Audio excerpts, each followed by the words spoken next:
Good morning. Let's start off by playing two truths and a lie. Don't worry, I'll go since I'm the one with the microphone. First statement, I represented Team USA in an international competition. Second statement, I've never broken a bone. And third statement, I'm terrified of public speaking. My name's Jamie Sims, and up until a few years ago, those would be my go-to statements when playing two truths and a lie. So now that you know my statements, let's get some house lights. You guys are gonna vote on what you think the lie is. So, is the lie that I represented Team USA? If you think so, raise your hand. I don't see any hands, all right. Is the lie that I've never broken a bone? You have more hands, or their hands, by definition more. All right, and is the lie that I have a fear of public speaking? All right, lots of hands there. Okay, back in the 6th grade, I had a nasty run-in with a dusty gym floor, and 2 of my fingers did not escape unbroken. So the lie was, I've never broken a bone. So you got it right, some of you got it right, that's good.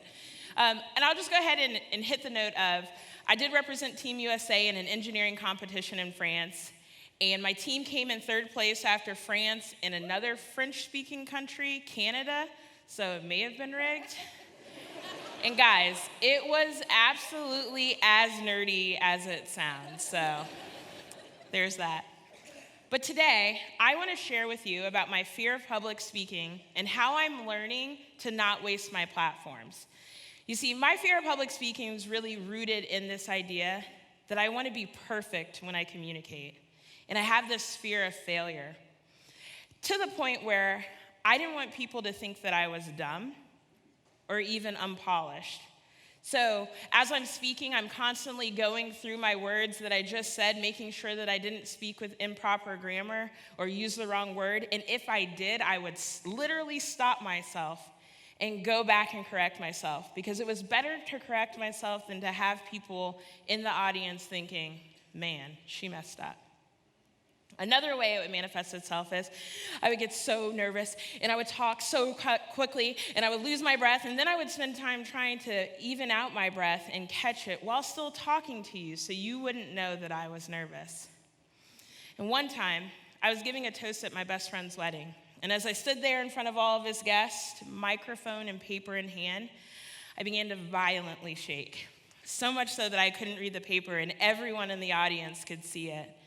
And I realized that I lost my shot at perfection in that moment, but it was still so important, and I wanted to stand up for my friend, that I had to find a way to soldier through.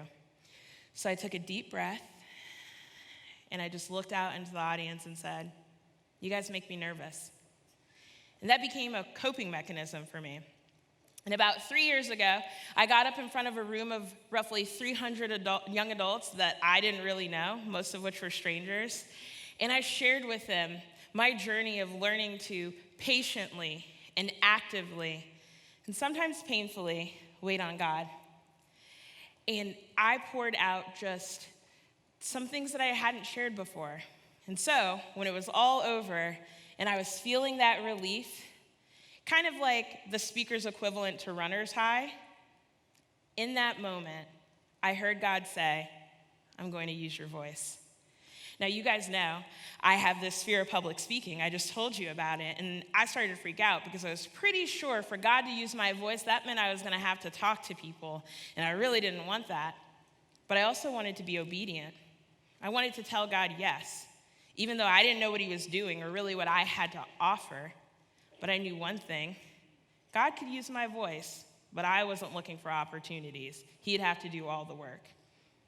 In fact, about a week later, I walk into a meeting, and 2 guys are sitting on a couch who make decisions around here, and one of them just points at me and says, Jamie, would you get on stage and do announcements? Now, I think he immediately regretted his request, because instead of giving him a yes or no answer, I kind of looked up to the side like I do when I think, and I had this internal debate. Oh, God, no, I'm not doing that. And then I thought, oh, but I just told God he could use my voice. And so I was really thinking that would be like a 6 months down the line kind of a thing, a later rather than sooner thing. And then I crafted this genius response. I would want to tell you yes, ? But see, that was the most honest response that I could possibly give. I had told God yes, but I didn't have this desire bubbling up inside of me, so hesitance was honest. And I got on stage for that very first time, and I had my 3 things memorized, and I stood front and center, and I was a robot. I literally just listed off all the facts that they had told me, and I turned and walked away. It was terrible.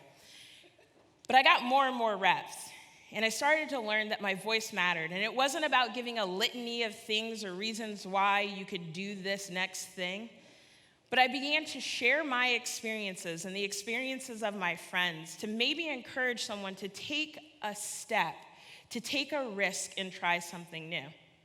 And so that was my first lesson in learning not to waste my platform. It was to speak with people and not at them. And so some months passed, and my friend was going up to Columbus to help figure out how we take a community from our anywhere space, meeting in homes or classrooms, and help them transition to a site like the East Side. And I was going in a very behind-the-scenes role. I was going to do logistics and support. In just not a very long time into that endeavor, my friend comes to me and is like, hey, I can't go. This platform isn't meant for me. So all of a sudden, I find myself thrusted onto this huge platform of influence around here, leading a community of people as the community pastor. And I learned that I needed to change my perspective, because to lead, I needed to know who I was leading, to be able to cast vision and guide them, and to be able to advocate for them back in the community pastor meeting when we were making decisions about what was going on around here. And that was my second lesson, to really know and understand the voice of my audience. And so as time went on, I started to feel this separation. It was almost like, man, something is off and wrong. And I began to wrestle with, was Columbus still the platform that I should be on? Or was God pulling me in a different direction? So I did something. It's not very typical. I don't know how things work at your job, but you don't voluntarily take step back, usually. And that's exactly what I did. I stepped down as the Columbus community pastor. And in that time afterwards, I was wrestling with, was I a failure, or, I had to deal with my pride. And I asked God this question. I surrendered one of the highest platforms of influence at Crossroads. Do you still want to use my voice? Guys, he told me yes. In fact, almost ironically, now, in the last 6 months, I have found more platforms to use my voice on, and I use it more effectively. You see, I thought a platform was standing on stage and delivering announcements or leading a community as the community pastor, when in fact, a platform is any space or opportunity you have to speak up and share your perspective for those who you have influence over, or to advocate for those whose voices can't be heard. And so now, platforms for me look like in my family, which is probably my favorite platform. You see, I have 2 beautiful nieces that I get to build into. I get to encourage them, and I have a hope that they will go so much further than I ever will in life. And I love them. I have another platform around here. I'm the producer on the East Side, so I lead a team that helps make things like this weekend service happen. And I get to build into that team and encourage them and challenge them, and sometimes correct them. But for you guys, what that really means is I am Greg McElfresh's wrangler. So when he goes a little long on announcements, I'm sorry. Another platform I have, which is a little more sticky, is my Facebook account. Guys, I want to speak out against social injustices. I want to speak out about my perceived political wrongs, but I don't. Because I know that my comments are going to show up on someone's feed, and I don't want to alienate them. Now, platforms of advocacy that I have, I'm on a team of all the producers around here, and we make decisions about weekend services. And Columbus doesn't have a producer. So I advocate for them in that room because I remember what it's like to be up there. Also, sometimes in those meetings, I hear things that don't sit right with me. And I have to decide, am I just being too sensitive, or is this actually a problem? But I don't always want to speak out because I don't want to get a reputation of being an angry Black woman. You know, the stereotype where I'm way too aggressive, or I take things too personally, or I'm a bit irrational. And so every time I have to make a decision or I have to speak up against something, I consider that before I take that step. I'm not the only single Black female on staff. Why do I have to be the person to speak up? Why can't someone else have an opinion about this? Aren't we having the same argument over and over? And then I remember that my voice matters, and God wants me to use my platforms. Now, you may be thinking, Jamie, I'm not a minority. Does someone really need to hear what I have to say? I would say yes, because the things that have challenged my assumptions and changed my perspective is hearing from people who don't look like me. Now, you might be saying, well, I don't have a platform to stand and talk to hundreds of people, but I would say you do have platforms. Maybe you're a high school or a college student and you sit at the cafeteria table and with the same people all the time. That's a platform. Maybe you're a mom who takes your kids to the park and you sit on that park bench with other moms. That's a platform.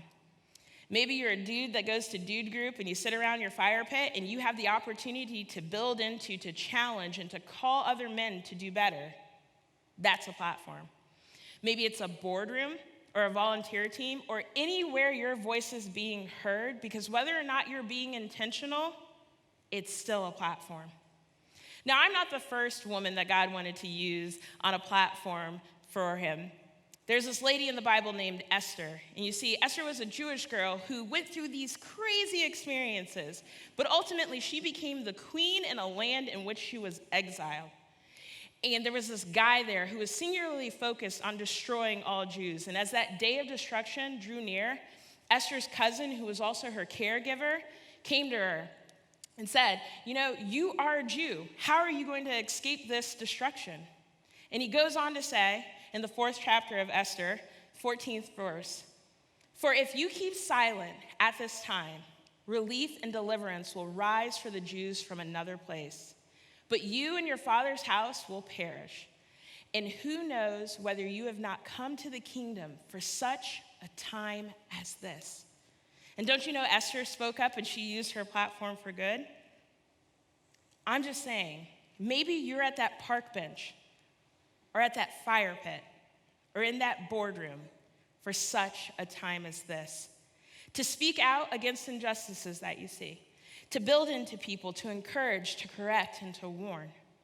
Because I believe if we were to all leverage our platforms responsibly, then we would live in a world where there's less bullying, less isolation, and even less regret. I also think that there would be more kindness, more community, and more belonging. So now you have a choice. How are you going to use your platform? How are you going to use that table, that park bench, that volunteer team? Are you going to use it responsibly, or are you going to let it go to waste? Thank you.